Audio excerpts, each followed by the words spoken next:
नमस्कार, स्वागत है आप सभी का मारो राजस्थान में। मैं हूं आपके साथ हेमंत कुमार। चलिए खबरों की शुरुआत करेंगे इस वक्त की सबसे बड़ी खबर के साथ। जयपुर से बड़ी खबर, जहां पर फूड सेफ्टी टीम ने बड़ी कार्रवाई की है। वर्षा एंटरप्राइजेज का निरीक्षण किया। निरीक्षण के दौरान कई खामियां मिली हैं। आपको बता दें कि वीकेआई रोड पर वर्षा एंटरप्राइजेज स्थित है और निरीक्षण के दौरान भारी गड़बड़ियां सामने आई हैं। मिर्ची और धनिये में डंठल की मिलावट, हल्दी मिर्ची में रंगों की मिलावट सामने आई है। जो बाजार से आप वर्षा एंटरप्राइजेज के मसाले खरीदते हैं उनमें भारी मिलावट है और साथ ही साथ रंगों की मिलावट भी है। हजारों किलो रंग मिला मसाला जब्त कर लिया गया है।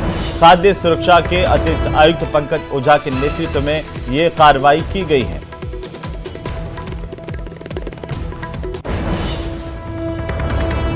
सूचना मिली थी कि मसालों में रंग मिलाए जा रहे हैं, डंठल पीसे जा रहे हैं, सूखी हुई सड़ी हुई मिर्ची पीसी जा रही है, धनिया के साथ डंठल पीसा जा रहा है, हल्दी में रंग मिलाया जा रहा है। सूचना पर जब हम यहाँ आए वीकेआई रोड नंबर 9 पर, तो एक बड़ा जखीरा पकड़ में आया।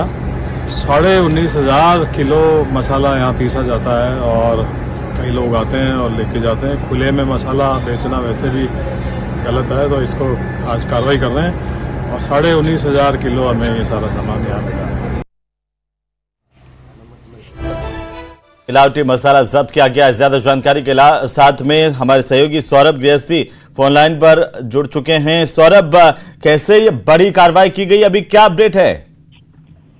जी बिल्कुल, देखिए अभी भी टीम जो है वो वहीं पर मौजूद है और तमाम मसालों के सैंपल जो है वो इस वक्त लिए जा रहे हैं। क्योंकि देखिए जिस प्रकार से खाद्य सेफ्टी विभाग का ये अभियान चल रहा है, शुद्ध आहार और मिलावट पर वार, इसके तहत ताबड़तोड़ कार्रवाइयां जो है वो की जा रही हैं। और आज मसालों की बारी आई है और इस लिहाज से वीकेआई रोड स्थित वर्षा एंटरप्राइजेज पर कार्रवाई जो है वो की गई है और वहां पर ये जांचा गया है कि किस प्रकार से मिलावट जो है वो बिल्कुल सौरभ, बहुत शुक्रिया तमाम जानकारी के लिए। नजर बनाए रखिए, लगातार अपडेट हम आपसे लेते रहेंगे। और बहरहाल आगे बढ़ते हुए अजमेर के किशनगढ़ से बड़ी खबर आ रही है। अनियंत्रित होकर के गड्ढे में एक बस के गिरने की जानकारी सामने आ रही है, जिसमें छात्र छात्राएं थे और 18 छात्रों को राहगीरों की मदद से बाहर निकाला गया है। जानकारी के मुताबिक ये तमाम स्टूडेंट जो है वो कोचिंग करके वापस लौट रहे थे। किशनगढ़ उपखंड कार्यालय के पास ये बड़ा हादसा हुआ है। सूचना पर मदनगंज थाना पुलिस मौके पर पहुंची है।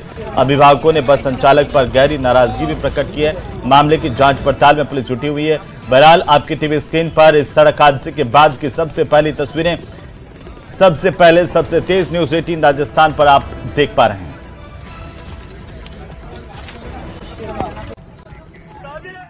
तो वहीं शाहपुरा जिले के कोटड़ी में बच्ची से गैंगरेप कर जिंदा जलाने वालों को फांसी की सजा सुनाई गई और इस बहुचर्चित मामले में भीलवाड़ा पोक्सो कोर्ट 2 ने दोषियों, जिनमें कालू और कान्हा, जिनको दोषी पाया गया, उनको मौत की सजा सुनाई गई। कोर्ट ने इस मामले में रेयरेस्ट ऑफ द रेयर इसे माना और इससे पहले शनिवार को भीलवाड़ा के पोक्सो कोर्ट ने कालू कान्हा को दोषी करार दिया था, जबकि 7 आरोपी इस पूरे मामले में बरी कर दिए गए थे।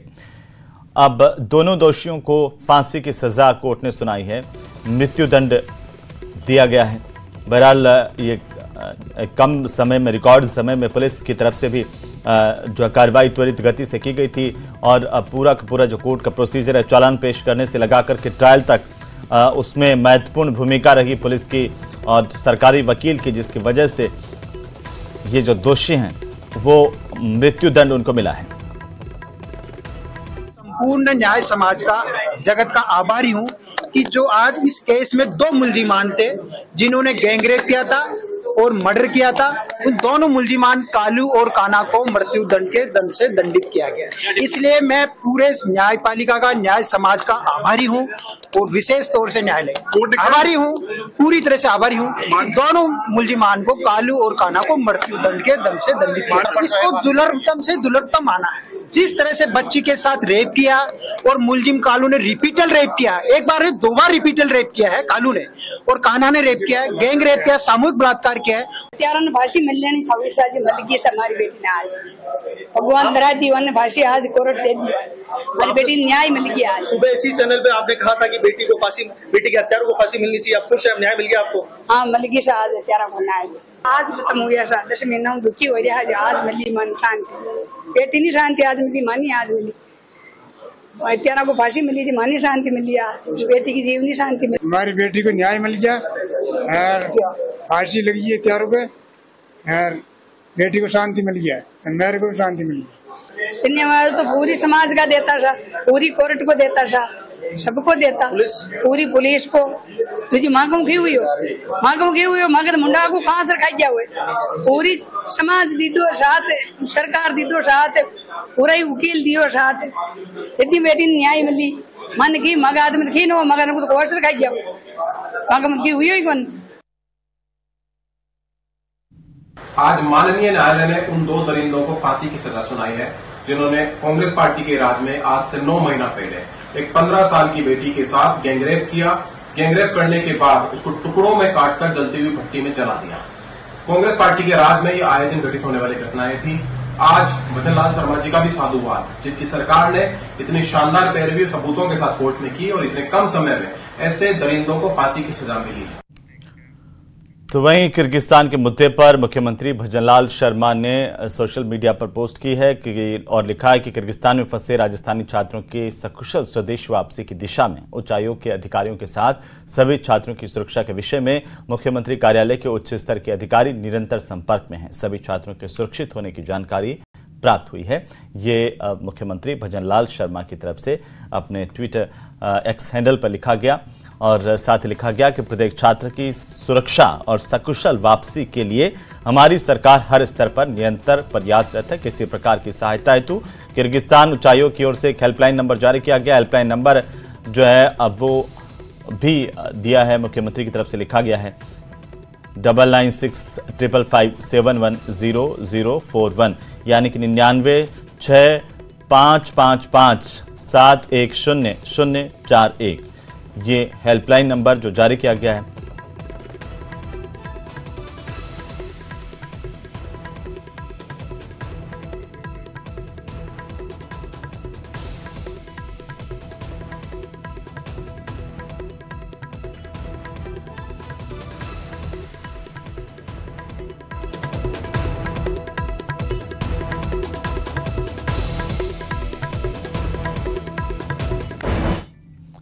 तो वहीं खनिज विभाग ने अवैध खनन के मामले को लेकर निवाई के पूर्व विधायक प्रशांत बैरवा की मां आशा लता बैरवा पर 25 करोड़ 66 लाख रुपए का जुर्माना लगाया है। उन्हें नोटिस भेजकर 30 दिन के अंदर जुर्माना राशि जमा कराने को कहा गया और ऐसा नहीं करने पर खान लीज निरस्त कर दी जाएगी।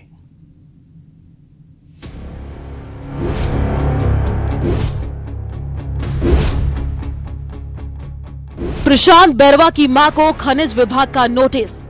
कांग्रेस सरकार में रहते हुए प्रशांत बैरवा की बहेड़ में जो खान है उसमें से अवैध खनन किया गया। अवैध खनन मामले में 25 करोड़ 66 लाख का जुर्माना, 30 दिन के अंदर जुर्माना राशि जमा करने का आदेश। अवैध खनन के मामले में अब खनिज विभाग ने प्रशांत बैरवा की मां आशा लता बैरवा के खिलाफ नोटिस जारी कर 25 करोड़ 56 लाख से भी ज्यादा जुर्माना राशि लगाई है। 1 महीने के अंदर ये राशि जमा करानी होगी। प्रदेश की नई सरकार अवैध खनन के खिलाफ सख्त है। अवैध खनन के खिलाफ लगातार कार्रवाई हो रही है। इसी कड़ी में खनन विभाग की कार्रवाई निवाई से कांग्रेस के पूर्व विधायक और अशोक गहलोत के करीबी प्रशांत बैरवा तक पहुंच गई। खनिज विभाग ने पूर्व विधायक की मां के नाम पर 25 करोड़ रुपए का जुर्माना लगा करके नोटिस भेजा है। इस रकम को उन्हें 1 महीने के अंदर जमा कराना होगा। हमारे पूर्व में ये कोई शिकायत हुई थी, हमने जांच कराई थी और जो भी हमारे ऑफिशियल वे में उसकी जांच करनी होती है की है और जांच करके जो भी डिमांड नोटिस हमने जारी किया है। किस नाम से लेटर जारी हुआ है? वो मेरा खनन पट्टाधारी है। क्या नाम है? आशा लता बैरवा की खान है। खनिज विभाग के अनुसार पूर्व विधायक बैरवा की मां आशा लता बैरवा की फर्म के नाम 1994 से 50 सालों की लीज पर संचालित है। इस खान में 3 फीट से 1 करोड़ 90 लाख 11,438 मैट्रिक टन क्वार्टेज का अवैध खनन किया जाना पाया गया। इसका खुलासा बीते दिनों खनिज विभाग की ओर से चलाए गए विशेष अभियान में की गई कार्रवाई के दौरान हुआ। हालांकि आरोपी अवैध खनन से इंकार करती रही, लेकिन खनिज विभाग की जांच में अवैध खनन की बात पुख्ता हो गई। सरकार का अवैध खनन पर किस तरह से कार्रवाई होती है और पूर्व विधायक प्रशांत बैरवा के खिलाफ इस अवैध खनन के मामले में ये कहानी कहां मोड़ लेती है। हालांकि प्रशांत बेरवा को इस पूरे मामले को लेकर बात करने की कोशिश की गई, लेकिन उन्होंने फोन नहीं उठाया और अपनी ओर से किसी तरह का बयान अभी फिलहाल सामने नहीं आया है। न्यूज़ 18 राजस्थान, दौलत पारिक, टोंक। कोटा में कांग्रेस के नेता अमीन पठान के फार्म हाउस को वन विभाग ने पुलिस की मदद से गिरा दिया। आरोप है कि अमीन पठान ने वन विभाग के करीब 15 बीघा जमीन पर कब्जा करके फार्म हाउस यहां पर बनाया था।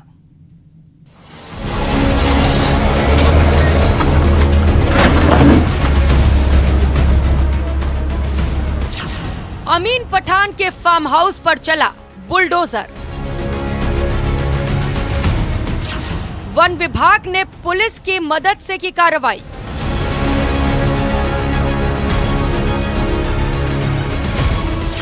मुक्त कराई गई वन विभाग की 15 बीघा जमीन।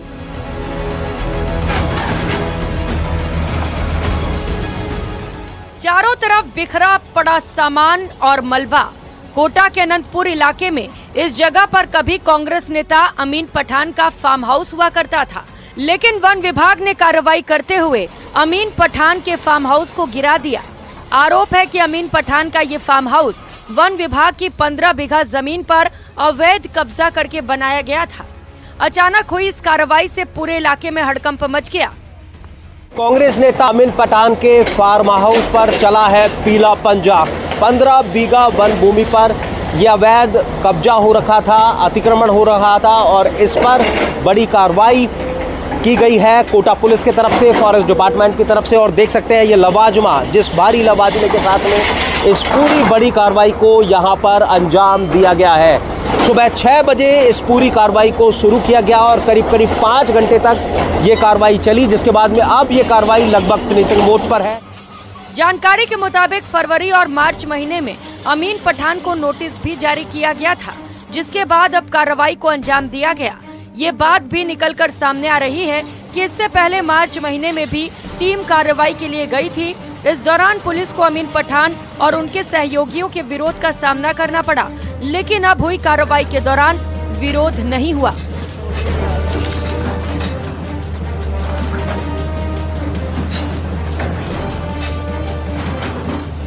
बताया जा रहा है कि लंबे समय से अतिक्रमण हो रहा था, जिसके बाद में फॉरेस्ट डिपार्टमेंट ने इसको लेकर के सीमांकन किया। सीमांकन के बाद में एक नोटिस जारी किया, लेकिन इसके बाद जब कोई एक्शन यहाँ पर अमीन पठान की तरफ से नहीं लिया गया, तो अब इस पूरी बड़ी कार्रवाई को यहाँ पर अंजाम दिया गया है।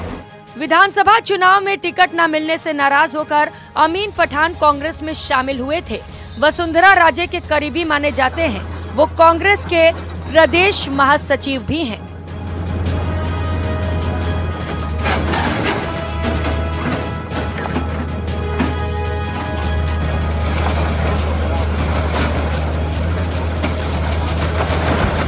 अब फॉरेस्ट डिपार्टमेंट के जो अधिकारी हैं वो कह रहे हैं कि इस अतिक्रमण को हटाने के बाद में एक सेकंड प्लान तैयार किया गया है। इस पर बाउंड्री वॉल की जाएगी। बाउंड्री वॉल करने के बाद में फॉरेस्ट की जो ज़मीन है उस पर जो फॉरेस्ट की तरफ से अगला एक्शन यहाँ पर लिया जाएगा। लेकिन अपने आप में कोटा पुलिस की तरफ से, फॉरेस्ट डिपार्टमेंट की तरफ से बड़ी कार्रवाई और पीला पंजा चला कांग्रेस नेता अमीन पठान के फार्म हाउस पर 15 बीघा से ज़्यादा जो ज़मीन, जिसे अतिक्रमण मुक्त करवाया गया है। हिमांशु मित्तल, न्यूज़ 18 कोटा। तो वहीं बीकानेर में पूर्व छात्र संघ अध्यक्ष जितेंद्र सिंह सेवड़ा की पहली पुण्यतिथि पर आयोजित रक्तदान शिविर में भाग लेने के लिए पहुंचे शिव के विधायक रविंद्र सिंह का युवाओं ने स्वागत किया। इस दौरान भाटी ने मीडिया से बातचीत की और कहा कि बाड़मेर की जनता बदलाव के मूड में है और इसीलिए प्रदेश में सबसे ज्यादा मतदान किया गया। आने वाली 4 तारीख को ऐतिहासिक परिणाम देखने को मिलेंगे। साथ ही अपने ऊपर लगाए जा रहे आरोपों को लेकर के रविंद्र सिंह भाटी ने कहा कि राजनीति में आरोप प्रत्यारोप लगते रहते हैं, इससे डरने की आवश्यकता नहीं है। हाल ही में बीजेपी नेता देवी सिंह भाटी के साथ उनकी मुलाकात हुई थी, उसे लेकर के भी उन्होंने कहा कि भाटी हमारे मार्गदर्शक हैं और मैं उनसे मार्गदर्शन लेने के लिए गया था। उन्होंने जीत के बाद बीजेपी में शामिल होने की बात को लेकर कहा कि जनता के हित में जो सही होगा वो करेंगे।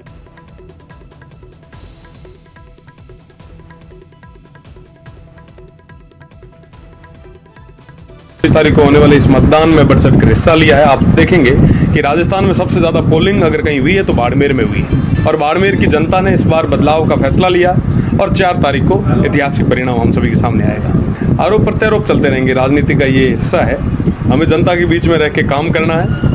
वो कहते हैं ना, कर्म करते रहो, फल की इच्छा मत करो। कर्म कर रहे हैं, अच्छा ही होगा, अच्छा ही आएगा निश्चित तौर पर। सिंह जी कद्दावर नेता हैं, वरिष्ठ नेता हैं, हम सभी के मार्गदर्शक हैं। मैं उनसे आशीर्वाद लेने गया था, बीच में कुछ समय पहले उनका स्वास्थ्य ठीक नहीं था।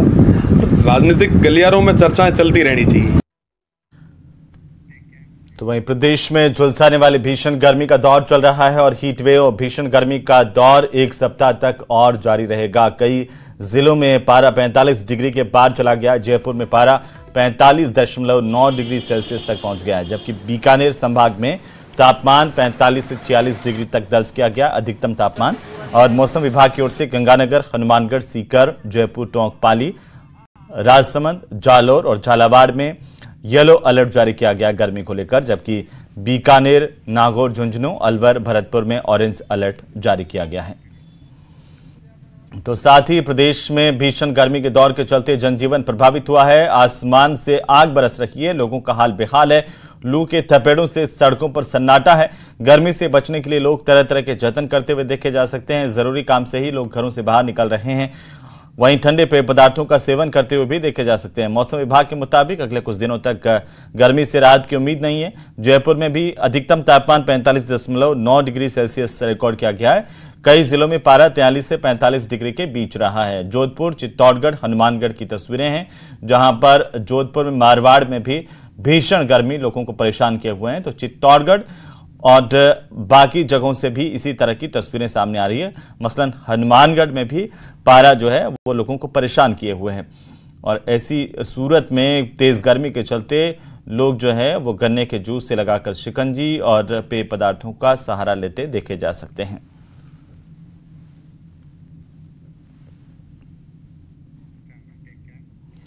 और इसी बीच दौसा से बड़ी खबर मिल रही है, जहां पर एक राहगीर को कुचलने के मामले में बड़ा अपडेट मिला है। बड़ी संख्या में मानपुर थाने का घेराव करने के लिए लोग पहुंच गए हैं। ट्रक के नीचे आने से रमेश सैनी नाम के राहगीर की मौत हो गई थी। मानपुर थाने के गेट पर महिलाएं भी मौजूद हैं। इस वक्त बड़ी जानकारी आ रही है दौसा से। यहां पर एक्सीडेंट हुआ, एक राहगीर को ट्रक ने कुचला। इसी मामले को लेकर के आक्रोशित ग्रामीणों ने इकट्ठा होकर थाने का घेराव किया है। मृतक की बहन ने कहा कि हादसा नहीं, बल्कि कुछ लोगों ने धक्का देकर ट्रक के नीचे उसके भाई को फेंका।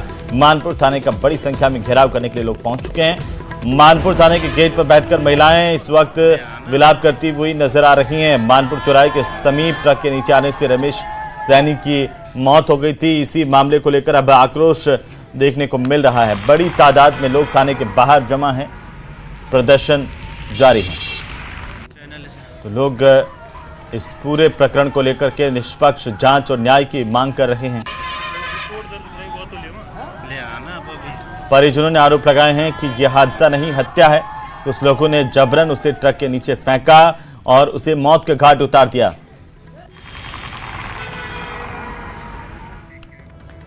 तो वहीं अशोक गहलोत की पोस्ट पर राठौड़ का पलटवार और राजेंद्र राठौड़ ने प्रेस कॉन्फ्रेंस करते हुए हमला बोला है। पिछली सरकार ने किसानों को गुमराह किया, ये कहना है पूर्व नेता प्रतिपक्ष और भारतीय जनता पार्टी के नेता राजेंद्र राठौड़ का। प्रेस कॉन्फ्रेंस उन्होंने की है, कहा कि गहलोत सरकार की कर्ज माफी महज दिखावा थी, किसानों की जमीन नीलाम नहीं होगी, सरकार कमेटी बनाकर किसानों को राहत देगी। वहीं पूर्व सीएम अशोक गहलोत ने एक्स हैंडल पर पोस्ट की थी, बीजेपी पर निशाना साधा था, जिसका जवाब राजेंद्र राठौड़ दे रहे थे। जिस सरकार डबल इंजन की सरकार में की केंद्र सरकार ने 17,000 करोड़ से ज्यादा फसल बीमा योजना का पैसा किसान के खाते में दर्ज किया और जिन्होंने 1914 से पहले जो पूरे कृषि का बजट 24,600 करोड़ रुपए हुआ करता था वो बढ़कर आज 1,25,000 करोड़ हो गया। गहलोत भजनलाल जी की सरकार कटिबद्ध है। हमने आदेश भी जारी कर दिए कि किसानों की जमीन नीलाम नहीं होगी और आगे किस प्रकार पर नीतिगत फैसला लिया जाए इसके लिए मुख्यमंत्री जी के स्तर पर संज्ञान में उनके आया है, शीघ्र निर्णय लिया जाएगा। उधर खैरथल के करोटिया गांव की छात्रा प्राची सोनी ने 12वीं साइंस में 100% अंक हासिल करके कमाल कर दिया है। प्राची ने इस साइंस में 100% अंक लिए हैं। इसके अलावा प्राची ने फिजिक्स, अंग्रेजी और हिंदी में भी 100% मार्क्स हासिल किए। प्राची ने अपनी सफलता का श्रेय स्कूल के शिक्षकों, माता पिता को दिया है। वहीं प्राची ने कहा कि उसके शिक्षक और परिजनों ने उसे मार्गदर्शन दिया, जिसकी वजह से 100% मार्क्स लाकर राजस्थान में वे टॉप कर सकें। इसी के साथ ही इस बुलेटिन में फिलहाल इतना ही। आप देखते रहिए न्यूज़ 18 राजस्थान। नमस्कार।